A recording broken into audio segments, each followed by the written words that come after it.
China's government faces rare public protests amid anger over COVID restrictions. In Shanghai and elsewhere, people have been on the streets, with some calling for President Xi Jinping to step down. Ahead of further rail strikes, the Transport Secretary says working practices have to change before pay can go up.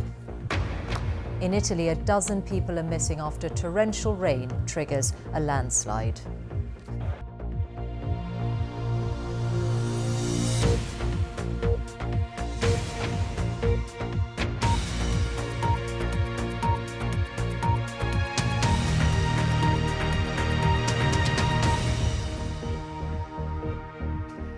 Good afternoon. Rare anti-government protests have taken place in China, including calls for President Xi Jinping to resign, amid public anger over continuing and stringent COVID restrictions. After China's zero-COVID policy was blamed for people not being able to get out of a burning building, there were protests on the streets in Western China, on student campuses, and in major cities like Nanjing, Shanghai, and Beijing.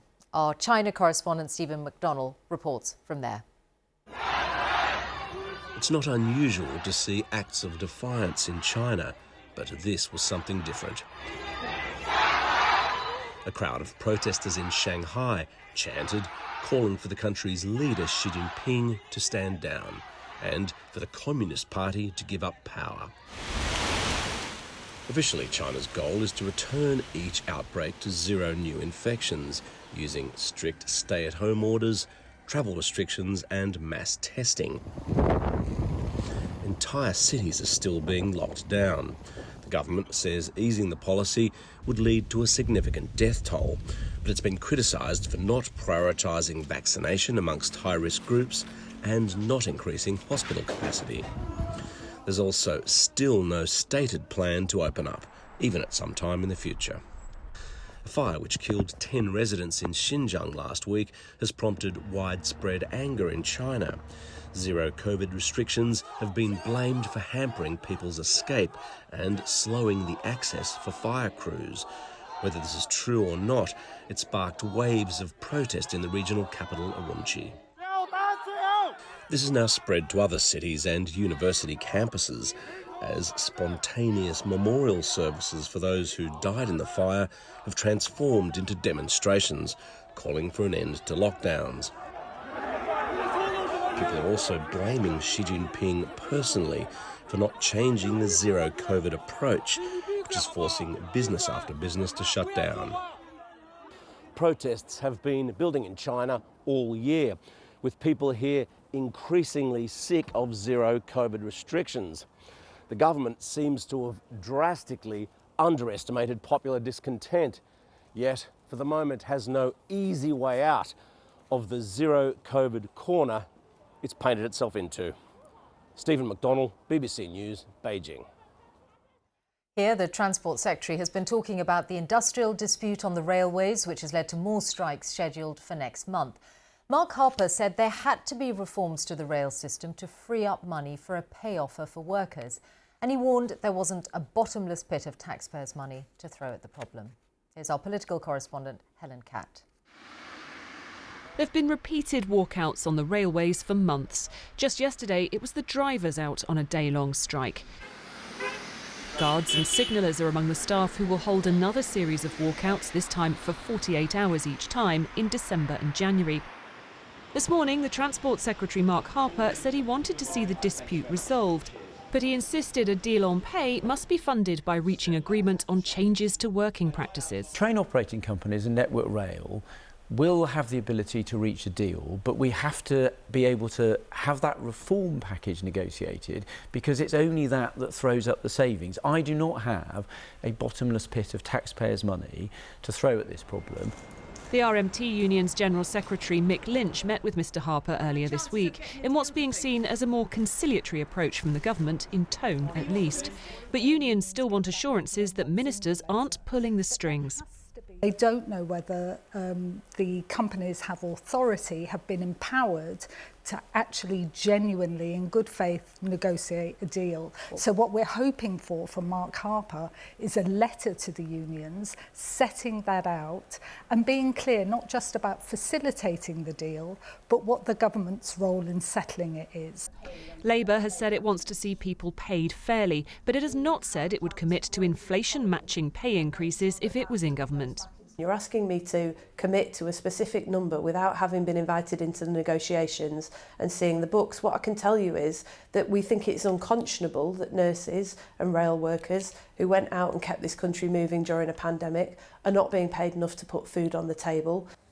Next month we'll also see nurses go on strike in England, Wales and Northern Ireland as a winter of more industrial action looms. Helen Catt, BBC News. Rescue teams on the Italian island of Ischia are searching for about a dozen people who are missing after a devastating landslide.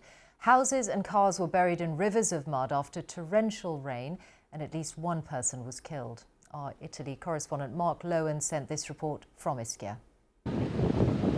Rescuing the fragments of once tranquil Ischia, divers picked out what they could after the mudslide that cascaded through this island, tossing what lay in its path into the ocean or into each other. Some cars battered beyond recognition as torrents of mud poured down here. They scoured the seas for wreckage and bodies. With the number of deaths growing and reports of islanders still missing, the fear is that as more areas are reached, other victims will be found. It began before dawn on Saturday after torrential rain, the deepest and most sudden on record here, unleashing the chaos that tore down the hills.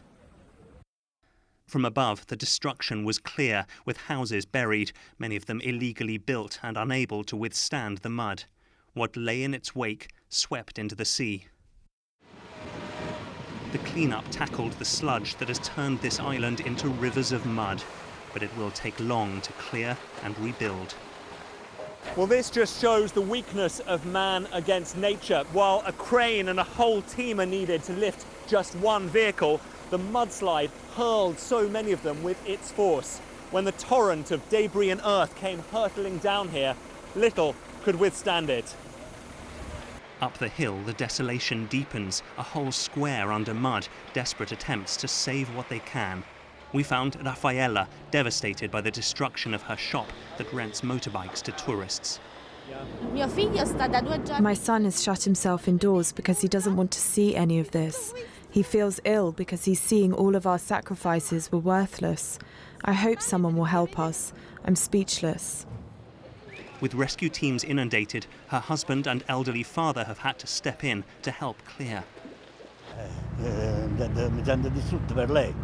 I feel destroyed for my daughter, of course. We'll try and see if someone will help, because we've worked all our lives to build this, and all of a sudden it disappeared. It will take months, even years, for Ischia to recover, to clean up from the moment that the earth broke away and engulfed what was in its path, an island overwhelmed by itself. Mark Lowen, BBC News, Ischia. Police in London have said the fatal stabbings of two 16-year-old boys just a mile apart are linked. Kearney Solanke and Charlie Bartolo were found yesterday afternoon with stab wounds, and murder investigations are underway. Simon Jones reports. Flowers to mark a life lost. Just after 5 o'clock yesterday evening, Kearney Solanke was stabbed to death in Thamesmead. He was just 16. A mile away in Abbey Wood, at around the same time, another killing. The victim, Charlie Bartolo, also aged 16. Police say they're outraged at such young lives cut short and emotion shared in the community. I just saw the blue lights in my cupboard window and I went, oh, there's something going on outside. Next minute, I put the phone down, come out and had a look, and then I heard the screaming. That was it.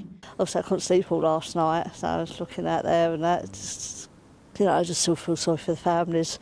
It's a community that is lost one of them, and it's very sad for the family. Police say the killings were linked. No arrests have been made. Tackling violence is a priority for the Met. Days like today show that why our work is so important, and why I must ask all again for London communities to work with us.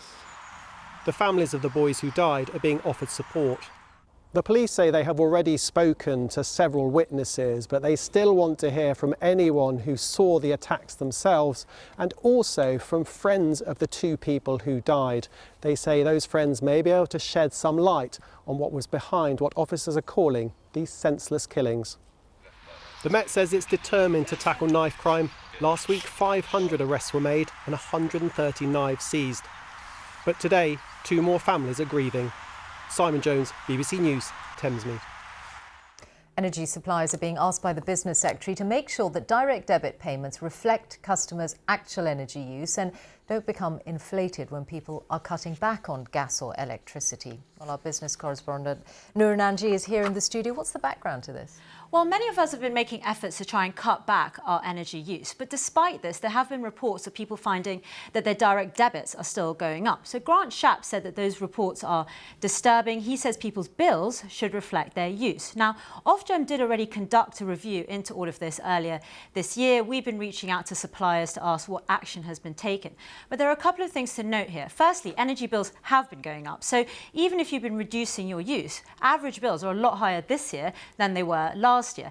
And secondly as well, worth noting, there's been a milder weather so far. So some firms may have calculated that into their assumptions for direct debit. Now, it is worth also mentioning that people do have the right to challenge their direct debit. So if you think you're paying more than you should reach out to your supplier. Noor, thank you very much. Now, let's bring you up to date on the World Cup action so far today in Qatar, where there has been a shock in Group F. There to the last 16. Now, Wales will need to beat England in their final group match on Tuesday to keep their hopes of reaching the knockout stages alive. It has been a disappointing tournament so far for Wales, who've picked up just 1 point from their first 2 matches. Our correspondent Howell Griffith reports from Doha. Drained under the desert sun, Wales's loss to Iran on Friday left them listless and looking like their World Cup was a disappointing thing. So a big disappointment, but we had 24 hours where it was sore. We took our medicine and ready to go again. Wales now have to bounce back for what will be their toughest test in this World Cup so far. Only beating England gives them any chance at all of staying in this tournament. That last happened almost 40 years ago. Hughes! Oh, and how well directed. History points towards the possibility of an upset that, based on recent form, very few pundits expect to see on Tuesday. But the players have to believe. Not impossible, no. Whilst there's still a chance, it's really, it's really simple for us. We're fully motivated and fully incentivised to throw absolutely everything into getting a win. This is a group of players considered to be a golden generation. Today they fell silent to remember Gary Speed, a manager who dreamed of seeing them play in a World Cup. Motivation, if any, was needed for a game in which they have to give their all. Howell Griffith, BBC News, Doha. Well, the match against Wales will also be England's last group match. And in the last hour, Marcus Rashford has been talking to the media about how the team are feeling. Our football reporter Alex Howell was there. What did he say, Alex? Hi, so there's 2 days since England drew with the US in that match, the second Group B match, and England were criticised for the way they played. Of course, there was no goals, and the US were praised for the way they played and defended. Manager Gareth Southgate has been speaking to the team and told them that only once in their history have they won all 3 group games in a major tournament. And I spoke to Marcus Rashford and I asked him, and he's been telling us how the team have been dealing with the fallout from that result. So, we obviously we're not happy with the way that we performed in the last game.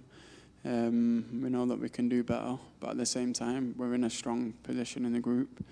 It's not often that teams win all 3 games in group games. So, if we manage to beat Wales, which we'll be looking to do, then it can be considered as a good start. That game against Wales is in 2 days' time, and the Welsh know they have to beat England to have any chance of progressing, whereas England know a positive result will have them in the last 16 and the knockout stages of the World Cup. Alex, thank you very much. And don't forget, there's more throughout the evening on the BBC News channel. We're back with the late news at 10:15. Now on BBC One, time for the news, wherever you are. Goodbye.